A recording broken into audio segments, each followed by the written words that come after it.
Okay. I think we are live, streaming live from the Game Institute Radio headquarters here in not so sunny California. And we got a chain there. So, hello everybody. This is Christian Bradley for the Game Institute. So, we got a couple things to get you caught up on today. First of all, it's a Monday, so we're going to be on today, or right now, obviously, and tonight at 7 o'clock, in case I forget to mention it, 7 o'clock Pacific Standard Time. And we are going to be talking about history today. Although, when I first wrote this little chapter for the curriculum project, there was more to it than there is now, and I broke it up into numerous parts and pieces, and some of those parts are coming up soon. So I didn't feel like there was enough on history to spend the whole 20, 30 minutes on once we get rolling. So we're going to talk about chains, and that's only because I can show you how to make a chain a couple different ways, and one of them is using history. So yeah, so there's a reason why we're staring at a chain there. Couple other things to mention. If you are watching this on the Game Institute live classroom site on the beta website, let me know if there's any jittering in the video, or it looks like it's buffering in the video. We're trying out a new router, and it should solve some of the problems we were having with some connections. It should be a faster feed. And I'm watching the signal right now, and according to my little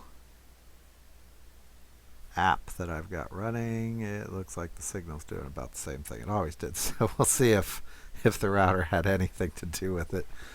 It might end up just being my internet provider that's causing some of those issues. So we'll find out.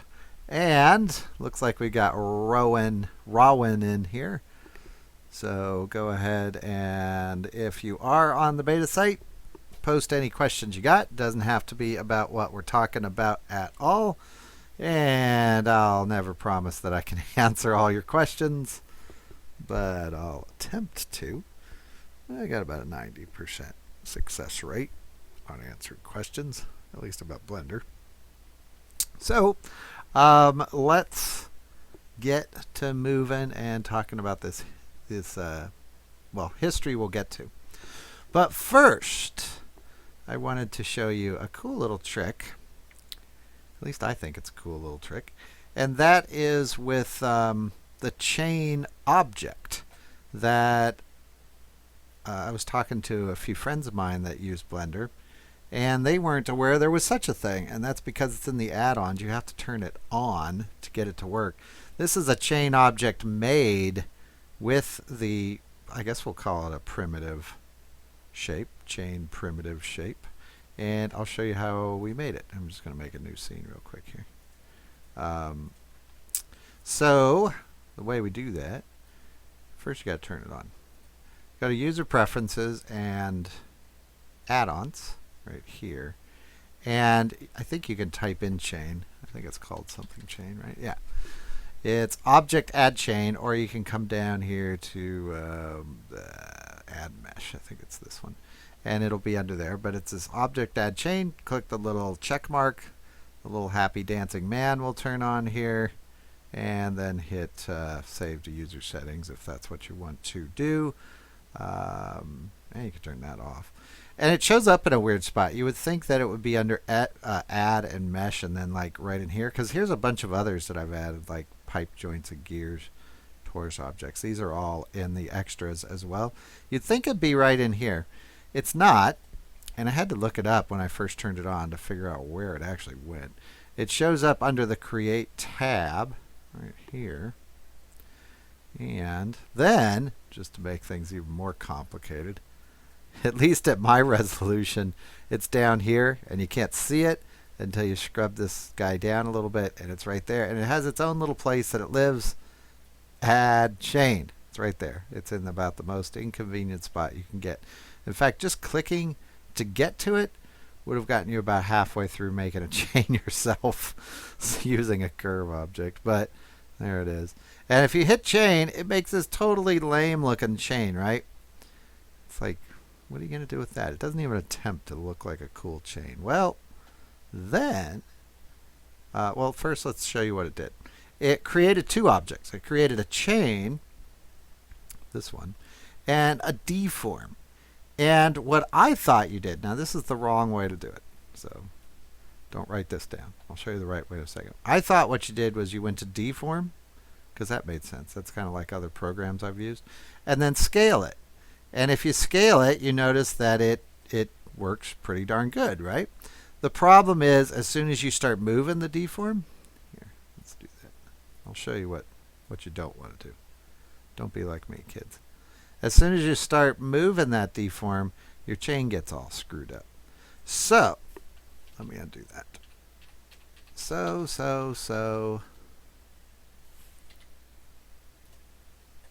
Here. So, I'm going to make a new chain. Okay, we hit chain. A couple other things. Oh, I just clicked on it. Sorry. But there was nothing down here. You'll have to trust me. There were no chain settings to go with this.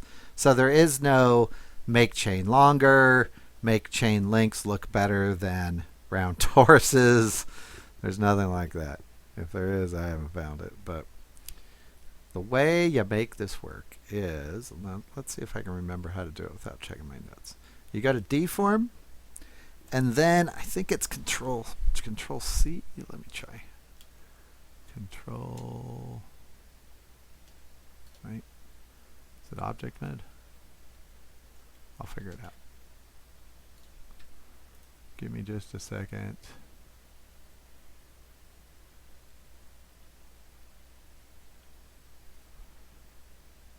Oh, okay. We go to edit mode. There we go. Now we're in edit mode. That's what I wanted. So once we're in edit mode, then you can hit Control, I believe it is. Yeah. You hit Control, and what it does is it stretches it out. So you don't use scale. That's what I was doing wrong when I first was using this. You hit Control, and you can keep hitting Control. And as long as you pull an endpoint out, it works pretty well. I'm going to make this a little bit longer. So now it makes a straight chain.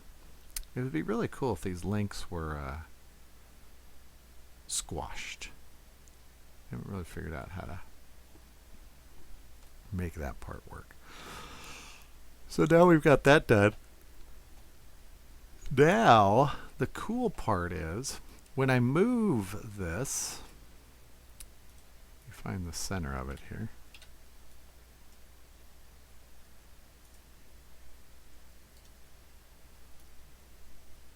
Here it is. There's somewhere in here, and I can't find it right off the bat, is a center point. Now I've lost my center point. Where is it?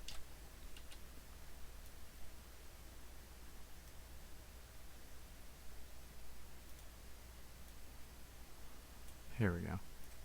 And that center point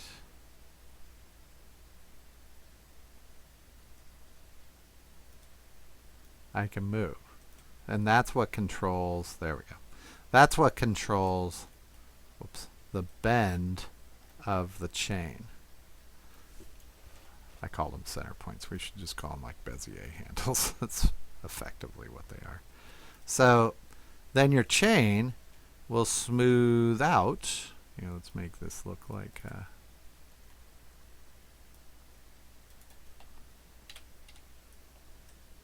let's make this look like it's a real chain. So like it comes down and hooks onto something. There we go. And grab these points. And see how it adds the lengths as needed. So what it'll do is add just enough links to get you from point A to point B, and then you can come in here and add the bend to it if that's what you want. So say something like that. It will, if you go into, I believe you got to be in the chain part, and if you rotate it, yeah, it will twist it. So something like a path to form that's getting twisted. And if you want the links to be closer together, like these are kind of hovering here, they have little gaps in them, then you can go to edit mode, go to the first link, and move it a little bit. I'm on chain, right? Yeah. I don't know, how did I do that? I just did it a little while ago.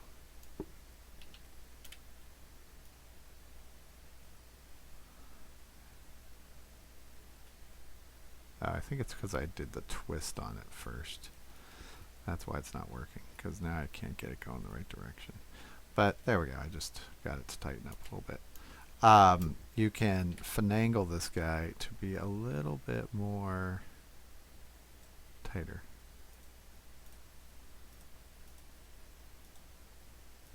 Oh, there it is. It's in object mode. Sorry. Now I screwed up my chain. But in object mode, now we can tighten up those links. So at least it looks a little bit more like a chain, like they're not floating in place.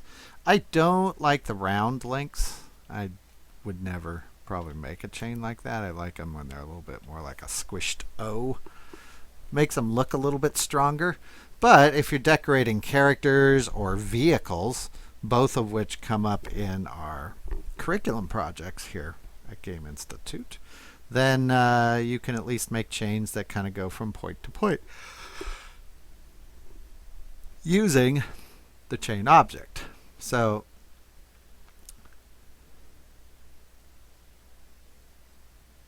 okay, good. Rowan's telling me that the stream still looks good. Yeah, it should. I'm watching. I have a little app that shows me a graph of the outgoing signal. And about every 2 minutes it like jitters, but it seems to be fine. Yeah, I got a new router, upgraded from the one I had. My provider gave it to me for free, and they swore that it was much better than the old one. So not sure why they gave me the old one, but this one's supposed to be better. So there's our link. Now, if we go and look at history now, which is what we wanted to talk about, we can also make a chain link that way. So that's what I'm going to do. And so this first part's just some modeling. I'm going to go to add mesh, and I want a torus. And oh, that was torus object. Sorry, wrong one. I want a torus. There we go. And I'm going to, oh, I hate when it does that. I want it to, come on. You can do it. There you go. I'm going to simplify this chain just so I don't have as many vertices to get a hold of. And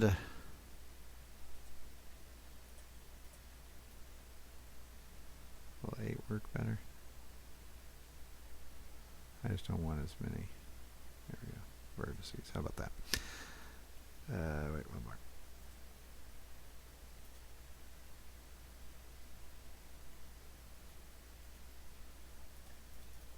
That'll work. Yeah, all right. And then what we'll do, I'm going to rotate this a little bit. And the reason I want to rotate it is I want this piece here to be intersected by the axis. It'll be pretty obvious why here in a second. Go to edit mode. I'm going to go to my top view. And we'll turn on our see-through mode there.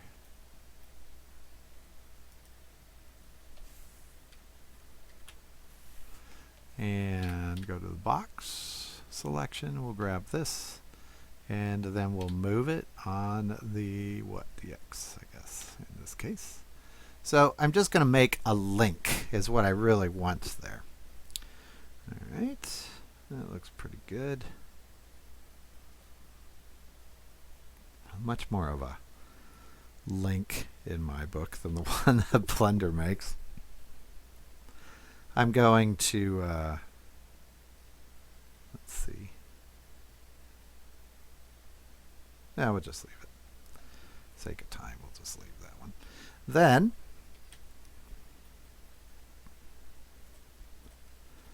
we'll call this our link now. We'll make it smooth, and all I'm going to do now, and this is where history starts to come into play, if I do this right. I'm going to hold down Shift D, and then we got to do all this with key commands if we want to use history. I'll hit grab's already on, so I'll move it on the on the x-axis. I'm going to move it on the x-axis. I'm just going to line it up the way that I want. I'm going to hit R, and we'll rotate that. Wrong 90. Wait, just a second. I know what our problem is here. We need to go to object mode and apply scale rotation. Because remember, I rotated that a little bit. So now we'll do the whole thing again. So we'll do Shift D, and then we'll move that on the X. And we're just going to move it that much. Then we'll hit R, and we'll rotate that on the X-axis, and we'll rotate it 90 degrees. There we go. So we have two links. That's basically what we wanted to make. And you can kind of tell what we're going to do here. We're going to grab both of those links, and we're going to join them, at least for right now. Now the joining part, we wouldn't have to join them if we were just going to make a regular chain. We could join them down the road. But for history, it keeps track of just the one object for history. History is only on each object. So we joined them because now I'm going to hit Shift D, and then we'll move those on the X. And it's important that we use all the key commands, not just place it with the mouse, or this little trick won't work too much. And we're going to move it over here. Now, I forget what to do, but we're going to explore it. It is history, which is F3. So here's your history. And what you're looking at, these aren't menu items. This is what I've done to that object. And the more that I do to the object, the longer that list is going to be. But the nice thing now is you could just go to history, and you could select any of these things to just do again. So something like, let's try duplicate objects. So see how it duplicated it and did again, bad English, but did again to the object whatever I had done. So now I can just hit F3 and duplicate objects and make a long chain. And obviously the more complex the thing you be duplicating, the better off you're going to be. Another thing that this was good for is when you're moving, give me a second to think how I want to describe that.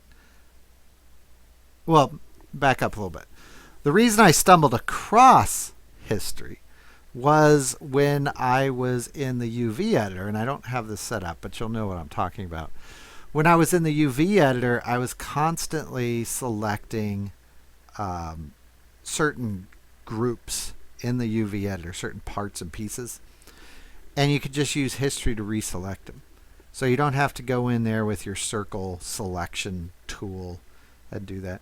And it's really with anything. So say, here, let's do a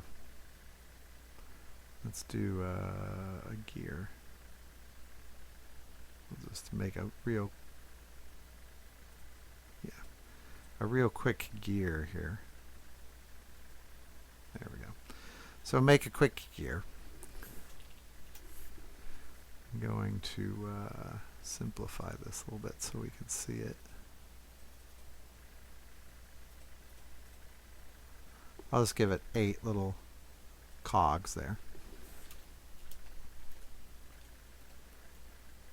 and you want to rotate it. So I'm just going to kind of eyeball this. I'm going to rotate it right to about halfway there. Then you can just go to F3, your history, and if you keep rotating it, it's going to keep rotating in that same amount. And that is really nifty when you're trying to line things up, like gears. Think of like gears rotating into each other. You can just kind of rotate the gear a little bit and then have an instant adjustment to it. Or something like a clock hand would be really obvious if you wanted it to tell time. So yeah, let's do that. Let's make a funky little clock gear here thing. Here, give me a second. I'll snazz this guy up here. This will be instant teaching. And add, here we can just add it all in the same object. Add a cylinder. There we go. Let's move our cylinder over here. And let's shrink that guy down a little bit.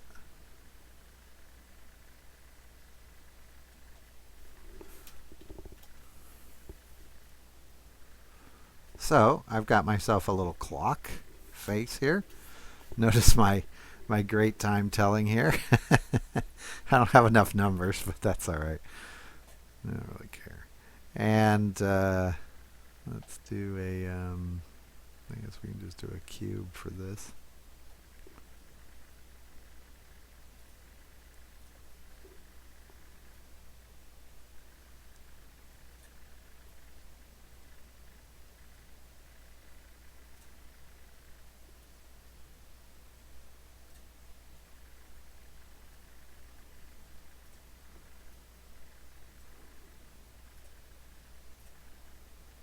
And move that over here.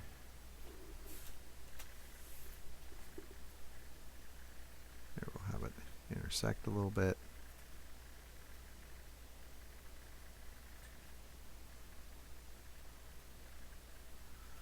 My clock hand is not going to be exactly in the center of my clock because I don't want to take the time to do it. Anyways, you get the idea. You'd center all this up, right? And then just come in here, and let's say we want this to go to turn. And now you'd hit F3, and you can see all that stuff I just did. All of that can be redone by just coming into history and clicking on it. So like rotate. And I can just keep rotating it. You could animate this. You could put it into different keyframes, whatever it is you want. Of course, you could do that in the keyframe editor too, but a nifty little trick. And so for things that are kind of overly complex, I was duplicating some objects the other day and then placing them in kind of a pattern. And I couldn't really figure out a way to make it go faster except to just place the things by hand and keep duplicating one after another. And then I remembered history, and I just let history duplicate the things into that pattern. I actually had about 3 different little duplicated spots I needed to hit, and then it was just a pattern of going up to F3 history and picking the right duplicate to put the object in the right spot. And I had a fairly complex pattern pretty quick. So, but that's also why I didn't think there was enough to it to spend a lot of time on, because, well, that's what it does. It's just history. You can see, like, if I go to this piece here, F3, I don't know why it's F3. It seems kind of weird. But here's all the stuff that I did to that. So if I go to translate, which was probably my scale, translate it again. Oh, I was moving it. Okay. I don't really want to do that. But here, let's do a complex one. Let's go to object mode, add, I need a mesh that's got a bit of a directional on it. How about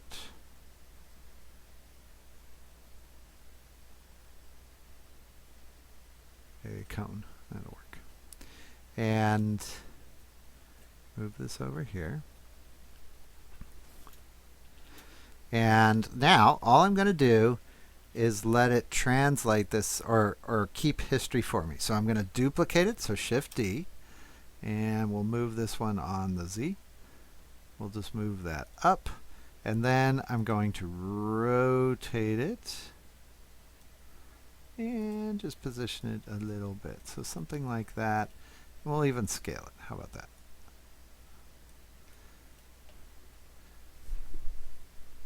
Now if I go to my history, and you can see here's all of our choices. So actually let me duplicate that one more time so I can get it with all its stuff there. So what do we do? Z, yeah, Z. Move that over, and I'll rotate that a little bit again just so we can see it doing something. Now go to F3 and then find the duplicate. And so what it's going to do is it moves it there. F3, you can translate it and rotate that piece. And it'll just keep doing the same thing over and over and over and over, which is really pretty neat, I think. Let's try this. If I grab all of these,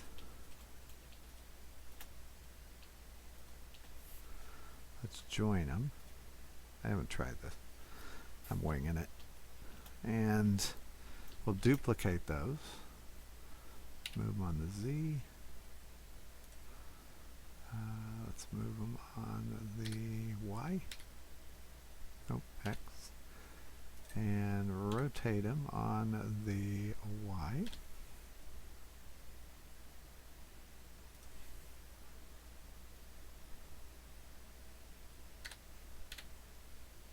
There you go. And now hit F3. You should have a whole bunch of choices.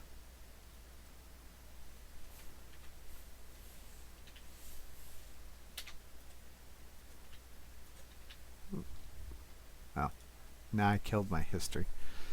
You can kill your history too by undoing it. But anyways, I think the history is pretty neat little trick for things like chains and repeating items and so forth. You could think of it as kind of a real powerful do again button.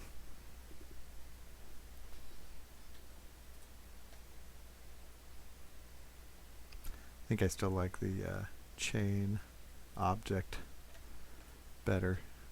It just needs that kind of link. That's what a chain link would look like, because it wouldn't be strong enough if it was just a circle.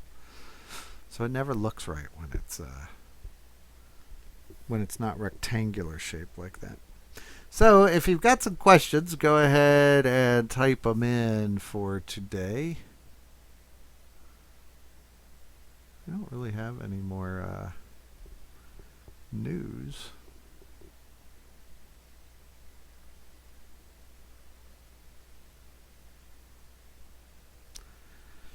If you haven't caught it, make sure you get the Steam holiday sales are starting up. Bought a bunch of games this weekend from Steam. Gotta play games if you're gonna make games.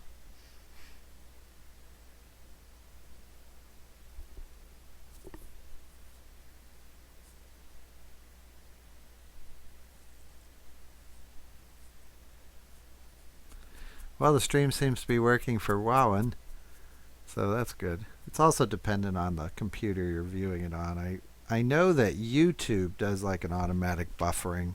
If you're on a slower computer or your internet connection isn't very fast, it'll kind of try to take care of it for you by downsizing the image quality before it starts buffering. But I don't know if that translates over here to the Game Institute channel. That I don't know.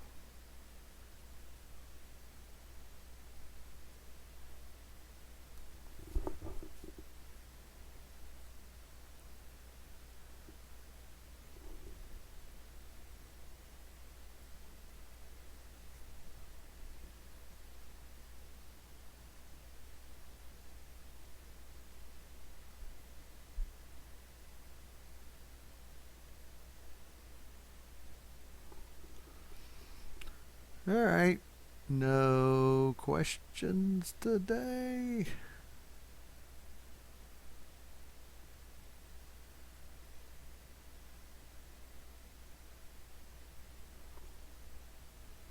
Well, you guys aren't very exciting.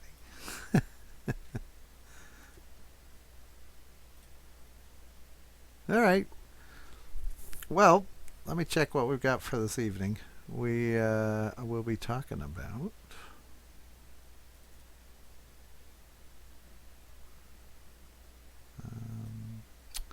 supporting edges. We've been talking a lot about supporting edges. I plan that as well. But talking about supporting edges, so we're going to be talking about curved mesh this evening. I just did that video 2 days ago, so it seems like I already did the streaming on it. But yeah, on curved meshes, organic meshes is what we're really talking about, and we'll get into the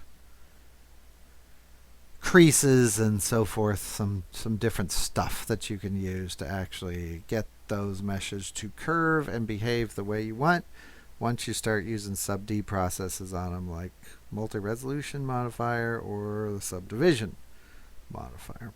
So that will be this evening, 7 o'clock Pacific Standard Time, and I will see you